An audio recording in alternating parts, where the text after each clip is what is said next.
2026 के लिए नीट के लिए पढ़ रहे हो। मैं कुछ तुम्हें गलतियां बताऊंगा जो तुम अगर कर रहे हो ना गलती, तो तुम्हारा सिलेक्शन 26 में भी गया है भाई। 100% बोल रहा हूँ।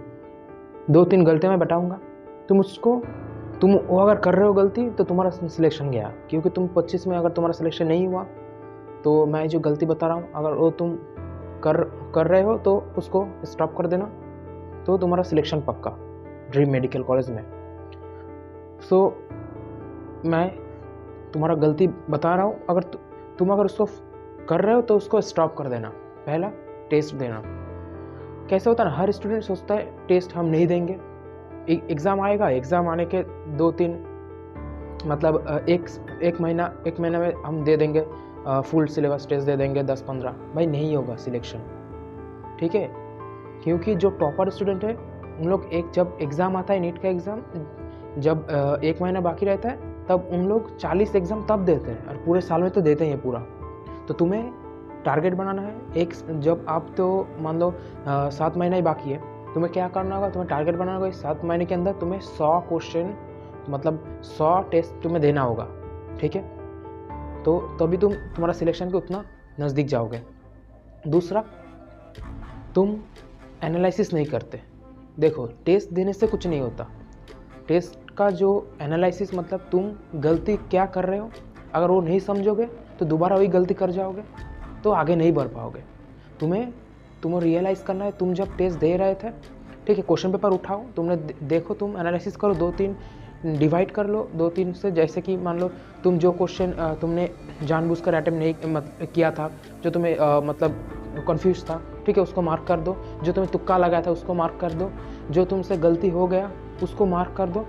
ऐसे करके तुम्हें एनालिसिस करना है। जब तुम क्वेश्चन एग्जाम में जब तुम क्वेश्चन सॉल्व कर रहे थे, तुम क्या सोच के क्वेश्चन सॉल्व कर, तुम्हारा गलती हो गई, उसको समझो पहले, ठीक है, इसका एनालिसिस करो। उस एनालिसिस बुक को तुम एग्ज़ाम आने से पहले मतलब एग्ज़ाम आने से पहले तुम्हें 3-4 बार रिवाइज होना चाहिए, मतलब वो गलती दोबारा नहीं हो, ठीक है, दोबारा नहीं होना चाहिए।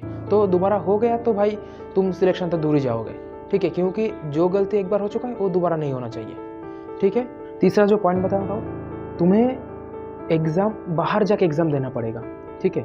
बाहर जाके एग्ज़ाम मतलब बहुत सारा प्लेटफॉर्म है, जैसे मैं बता सकता हूँ PW, तुम्हें वहाँ पर टेस्ट सीरीज मिलेगा। जैसे कि जब तुम नीट के एग्ज़ाम देने जाते हो बाहर स्कूल में, कोई भी यूनिवर्सिटी में, तब ऐसे भी एग्ज़ाम उन लोग कंडक्ट करते हैं। तुम्हें उस एग्ज़ाम को परचेस करना है, ऐसे करके तुम्हें बाहर एग्ज़ाम देना। कैसे क्या होगा, तुम जब बाहर एग्ज़ाम देने जाओगे, तुम एक मतलब एनवायरनमेंट के अंदर रहोगे, एग्ज़ाम तुम फेस कर पाओगे, ठीक है।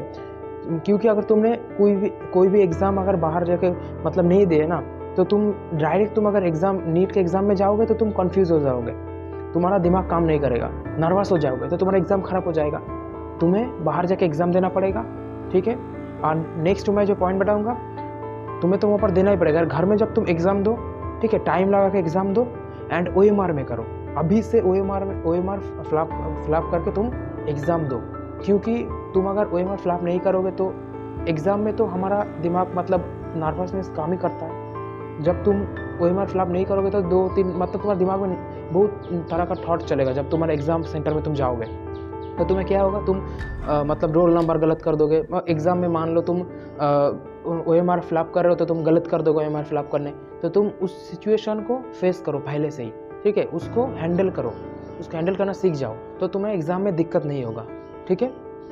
तो इस पॉइंट को तुम फॉलो करना, ठीक है। अगर तुम नहीं कर रहे हो तो तुम्हारा सिलेक्शन से बहुत तुम दूर जाओगे, अगर कर रहे हो तो तुम्हारा सिलेक्शन उतना करीब आ जाएगा, ठीक है। तो इसको फॉलो करना, तो देखना तुम्हारा जो सिलेक्शन हो तुम्हारा बहुत नज़दीक चला आएगा।